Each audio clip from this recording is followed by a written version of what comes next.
बिस्मिल्लाहिर्रहमानिर्रहीम। अस्सलामुअलैकुम। आप देख रहे हैं 1/1 न्यूज़ HD।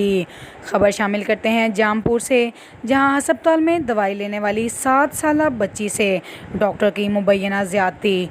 लवाकिन ने अस्पताल में डॉक्टर को दरख्त से बांधकर तशद्दुद का निशाना बनाने के बाद सर के बाल काट डाले। पुलिस ने बरवक्त कार्रवाई करते हुए मुकदमा दर्ज करके डॉक्टर को गिरफ्तार कर लिया।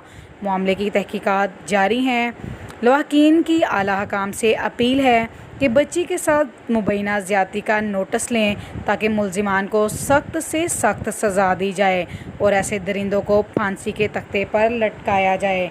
आपको एक बार अपडेट करते चलें जामपुर से, जहां अस्पताल में दवाई लेने वाली 7 साला बच्ची से डॉक्टर की मुबैना ज़्यादती।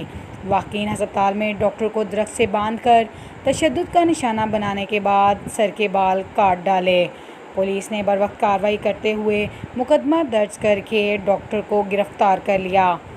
लवाकिन की आला हकाम से अपील है कि बच्ची के साथ मुबैना ज़्यादती का नोटिस लें ताकि मुल्ज़िमान को सख्त से सख्त सज़ा दी जाए और ऐसे दरिंदों को फांसी के तख्ते पर लटकाया जाए। मज़ीद ख़बरों से बाखबर रहने के लिए हमारे चैनल को सब्सक्राइब करें, लाइक करें और शेयर करें और घंटी के निशान को दबाना ना भूलिएगा ताकि आने वाली हर नई वीडियो आपको मौसूल हो सके।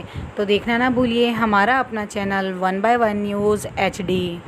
ताज़ा तरीन अपलोड्स की नोटिफिकेशन हासिल करने के लिए हमारे चैनल को सब्सक्राइब करें और साथ में दिए गए घंटी के निशान को दबाना ना भूलें।